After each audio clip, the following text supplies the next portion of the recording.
Well, hello, I'm Rhonda, and I'm very excited to share a method of canning that I heard about that is so easy. A fisherman told me that he cans his tuna in the oven, and I'm like, really? How do you do that? So he told me. Kind of didn't know if I could believe it, so I searched on the internet. Really hard to find information about it. Finally did, to verify that yes, it can be done and you won't die. So I've done it several times now. Nobody's died, so I'm going to share this with you since I could hardly find any information on it. And we caught this beautiful yellowfin tuna and some bluefin tuna from our boat, Tenacious, offshore San Diego. Canning is a great way to have ready-made cooked food to go, besides always having to defrost it and then cook it. You can use this in stir fries, soups, and of course casseroles and old-fashioned tuna salad. So all you need is, you're going to need your mason jars, your lids, and your bands. And all I did is put these in the dishwasher. You don't have to boil them. You take your lid, just warm soapy water. You don't have to boil them. In fact, you shouldn't. An oven I set at 250 degrees to get started, so that's warming up. Just take your mason jar and you got them cut into chunks like this. You want to keep it chunky.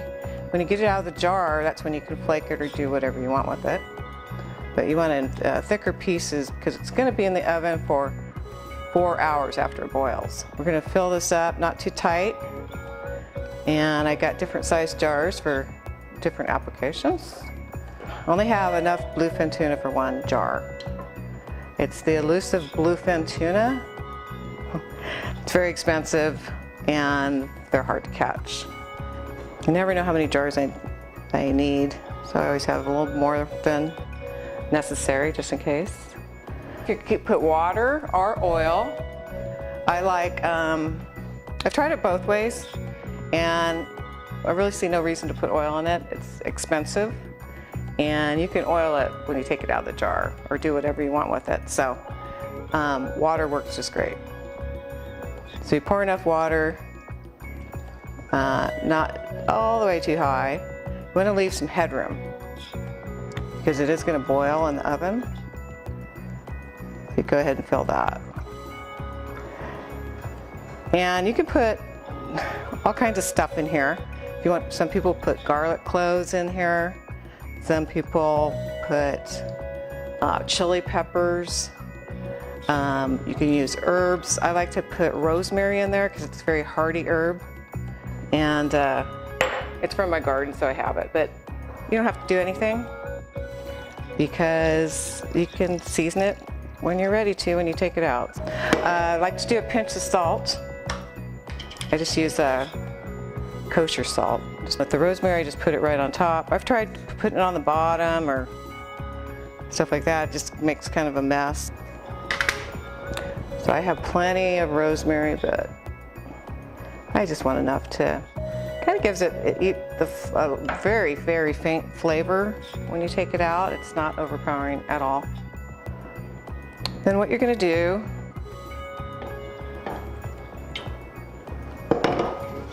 is you're going to put the lids on. So you can see your headroom's going to be, you know, you want at least a half an inch, like more of an inch up in here. Don't get into the rim. And then place your lids on. So I have different size. I like the big mouth jars, but I like the smaller jars for when I don't want a whole larger can of tuna to open up. I'm going to put them on a cookie sheet lined with tin foil because you could have some boiling over. And you don't want to clean up that pan.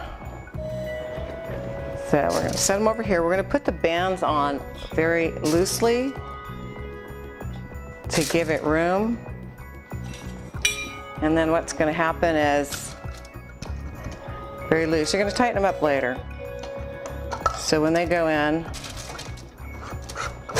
Just like that. That kind of keeps that lid on where it belongs.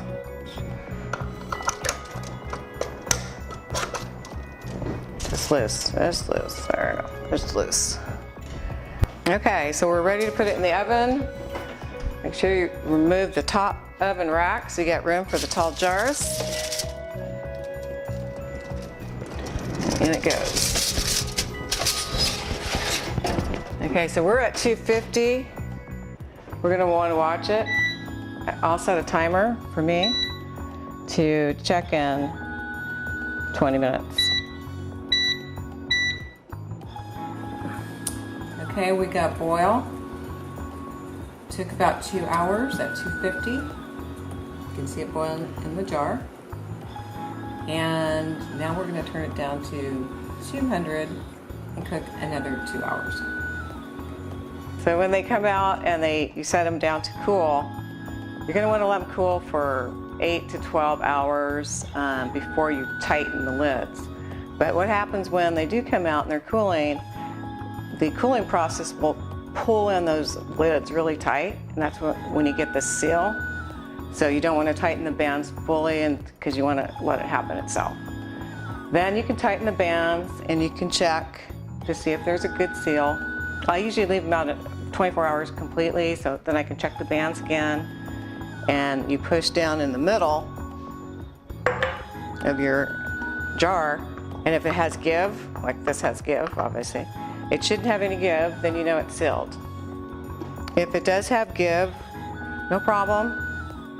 You can't put it on the shelf, but you can eat it right away. So, and that's how you do it. So I hope you enjoyed the lesson, and happy canning.